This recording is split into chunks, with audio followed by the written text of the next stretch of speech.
Before you say yes, find out what happens when something goes wrong. I'm Catherine Fitzpatrick, former senior bank executive, now working with companies, governments and regulators around the world to change the way financial products are designed. This podcast is about financial consent, what to check, what to ask before you share your money, your accounts and your digital life with someone you love. So before you say yes to an insurance policy, listen to this. Do you have insurance for your car or your house or your contents? Do you have compulsory third-party insurance? As boring as insurance sounds, it's one of the most important contracts you're going to sign. In 2025, general insurers in Australia wrote 86 million policies and paid out almost $50 billion in claims. It's big business.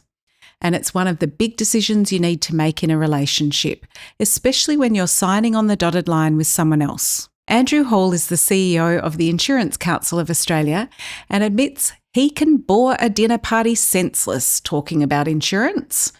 But when I spoke to him, I was anything but bored. Stick with me for 15 minutes and you'll walk away with a lot more confidence about what joint really means when it comes to insurance. And you might even wish Andrew was at your next dinner party. So insurance is one of those things that people sign up to and then they put in the drawer and they forget about it until they need it. Can you tell me what exactly is an insurance policy and what's it designed to do for someone? At its core, what insurance is the opportunity to take a risk off your side of the ledger and have somebody else carry it, pool that risk at a set cost per month or per year. And when you start accumulating assets and when you start doing things like setting up a business or, whatever it is, buying a home, buying a car, taking a holiday, you've got to think about what the risks are in your life and how you're going to protect those if the worst happens. So when you're starting out, say in a relationship with someone, you're starting to think about, I'm going to share my money, share my bills. What are the risks people should be thinking about then? Well, from an insurance perspective, when you start sharing things, you are sharing that risk. You're sharing that liability that someone could steal that laptop or they could break into your home and take more things, or that the home could catch fire and burn down. Your rental property could burn down around you and you lose all those contents you've bought. Everything you bought from IKEA the week beforehand goes because the lithium-ion battery caught fire in your property. I mean, I can bore a dinner party senseless these days with the risks that are in people's lives. And if you think about risk too much, you'd never do anything. And when you start owning things collectively, it brings in an added level of complication. Now, insurers will make that as easy as possible for you. If you own a home or a car or a boat or whatever it is in joint names, an insurance policy can be in both names. It's always important to understand, though, what does that mean when a policy is in both names? And importantly, what's it going to do if the worst happens? How important is it to understand whose name a policy is in, who is covered, who can make changes, who can cancel it? It's really important for insurance because insurance from a couple of perspectives. First of all, from an underwriting perspective, the insurer needs to understand who it is that they are covering and what rights or obligations they have, because insurance does actually put obligations on consumers as well. You are obliged to drive safely. You are obliged to keep your home well maintained and in good repair. So understanding who has those obligations is really important. The other interesting thing about insurance, where it differs enormously from a banking product, is that it is very easy to cancel an insurance policy. And there's a lot of safeguards built into insurance policies so that if somebody takes one out and then in a few days' time realize it's not quite what they needed, they're able to cancel it and they can get their premium back and the like.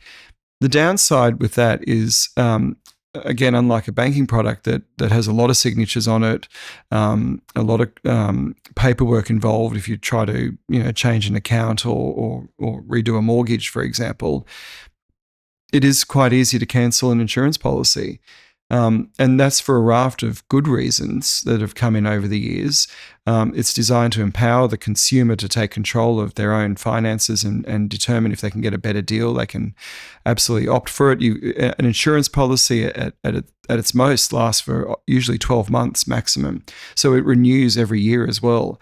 So understanding how an insurance policy generally works is the first step, because if you understand how it works, you can then make sure that you're well protected within that process. So every year when the renewal comes in, and we've been living through, and it's a big problem at the moment with inflation, every year, while inflation's been sitting around 3 to 4%, in fact, in building, for example, it's sitting near 10%.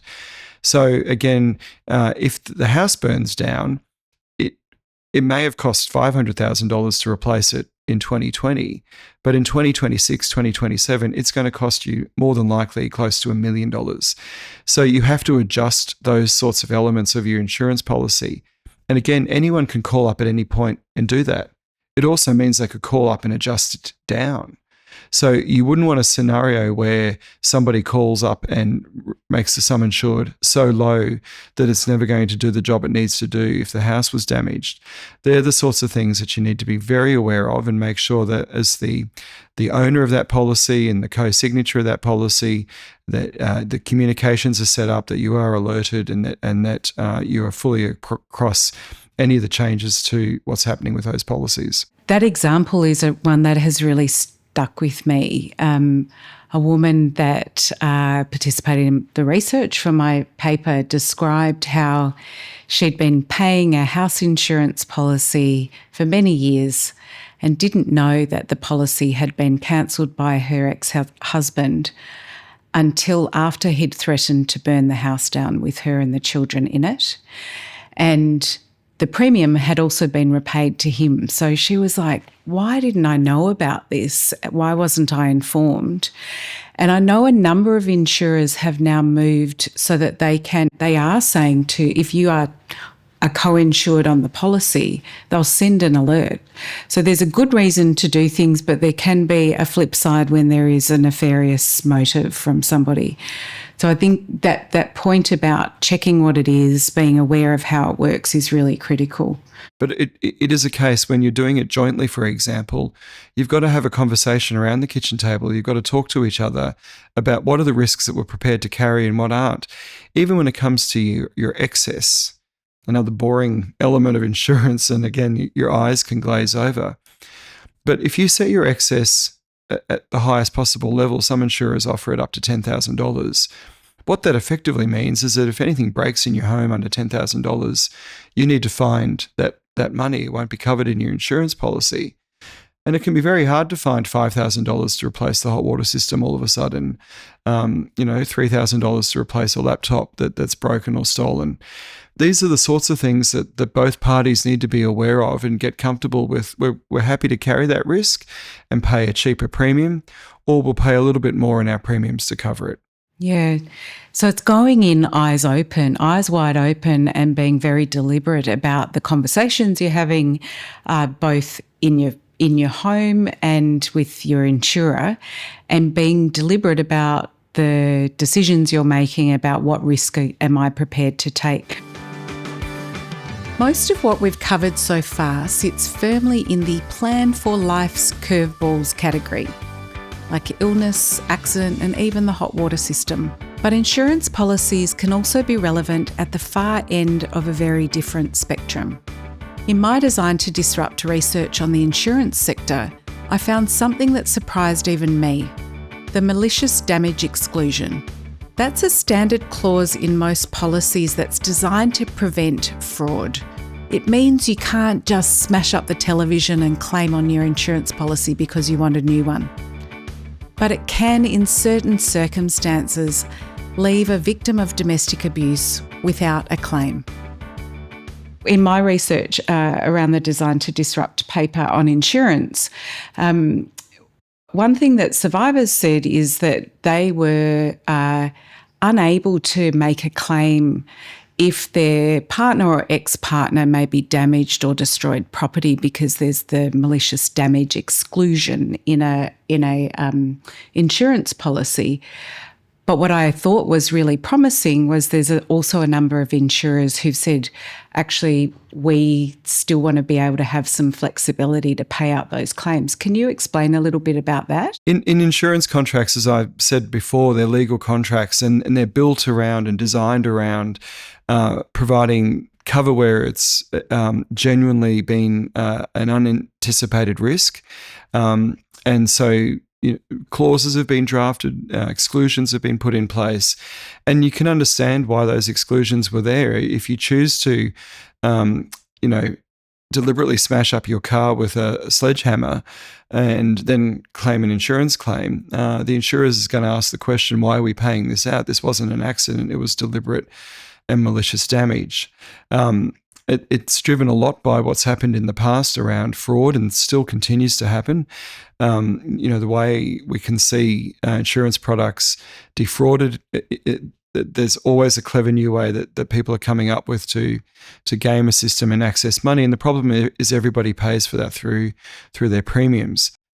But then there are these times when, if you look at this through the lens of how someone can do this and weaponize the product against a partner and have very little regard for the financial outcome for themselves even in doing this, I think that's the moment where the industry has sat back and said, yes, there are times where the legal clause and the exclusion made a lot of sense, but there is mitigating evidence here that needs to be taken into account that this wasn't the fault of one of those parties.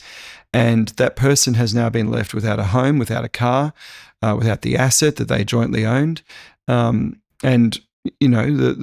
perpetrator has had some sort of victory in their minds. Of course, it's not a victory in any shape or form. In fact, it's a crime. But, insurers do need to find that flexibility. And it's challenging, I think, in a sector where you rely very heavily on contractual enforcement to be able to manage insurance products and pay the right claims. But I think it's also important that insurers think with a human mind and look at circumstances. And I think this is where the work is leading them to think about the vulnerabilities that people have in those sort of circumstances and be able to take that into account. That's the extreme end. The industry is moving, and the conduct of others clause, now appearing in more policies, is one of the most significant product design changes in Australian insurance in recent years. But for most of you, the practical question is simpler. What can you actually say to your insurer when your circumstances change? Have you got any practical tips for what someone might say to their insurer if they need that additional support or that extra care? On anything, I always say to people, pick up the phone and have a conversation with your insurer. There are other ways of doing it these days, and a lot of them have chatbots, for example, that are staffed by humans and agents, and will also detect that sort of wording. But it is if anything changes in your life, having a conversation. It's not the first thing you'd have a conversation with. There are other people in your world that you would talk to probably. But when you start thinking about your financial arrangements, just like you would around your banking and your accounts or anything like that, call your insurer and tell them, this person's no longer living with me. Does that change anything for my premium?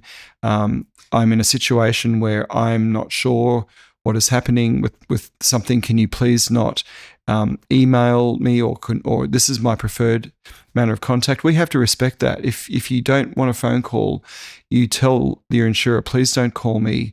Use this as a method for contacting me.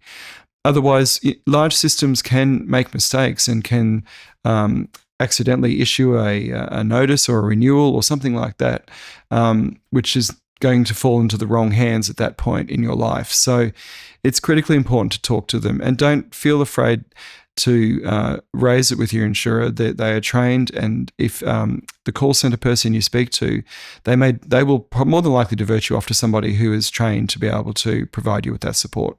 I think it's really important to another risk, and obviously the reason that I do the work that I do and that I'm raising these conversations through this podcast is we also don't necessarily think about what's the risk in our relationship. What happens if something in the relationship goes horribly wrong? And it could be an illness. It could be someone losing their job. No one goes into a relationship thinking that's going to happen, but there is an opportunity as you start thinking about the other risks. What do I need to do to look after myself? How could I set myself up in case that happened as well? 2 people on an insurance policy, who gets to operate it, who gets to cancel it? And I think this is the issue that not just in insurance, but across financial services, banking, superannuation, everywhere else, these are products that were designed back in the day without thinking about that human element of jealousy and revenge.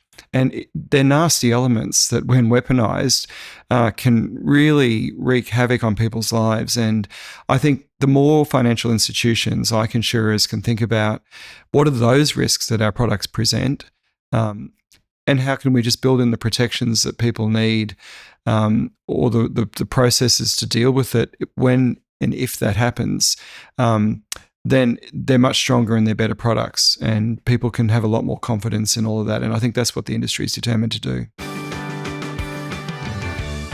My takeaway from Andrew: invite him to your next dinner party. But seriously, insurance is a safety net, but only if you understand what you're covered for, what you've agreed to carry yourself, and who has the power to change it. Most couples set up an insurance policy and never look at it again. The renewal arrives every year. That's your prompt. So before you say yes to an insurance policy, do this. Know who's on the policy and what that means. Both names on a joint insurance policy means both people have rights, including the right to cancel, to change the sum insured, or to adjust what you're covered for. Make sure you're listed as a co-insured, not just mentioned.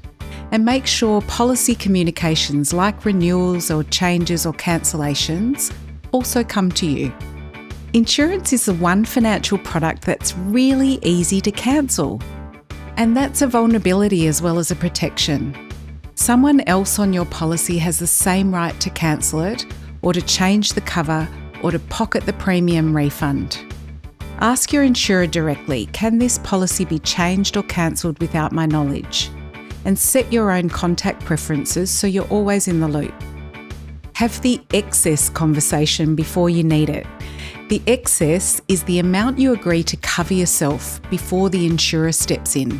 So for example, if it's set at $5,000 and your hot water system fails, that's $5,000 you need to find yourself. Both people on a joint policy need to know what the excess is and agree that they can actually cover it. Open the renewal notice every year, together. Insurance is the product most people set and forget, but your circumstances change, your assets change, and your rebuild costs change. Inflation's been running hot. What it would cost to replace your home today might be very different for what you insured for, and a renewal is a prompt to check. If your circumstances change, call your insurer. You don't need to disclose everything. You can simply say, this person's no longer living with me. Does that change anything? Or, I'd like all the correspondence to come to me only, by this method. Insurers are trained for sensitive circumstances. And if the person you reach first isn't the right one, ask for someone who specialises. You're entitled to that conversation. The renewal arrives every year. That's your moment to ask, do I still know what I've agreed to? Because love shouldn't cost your freedom.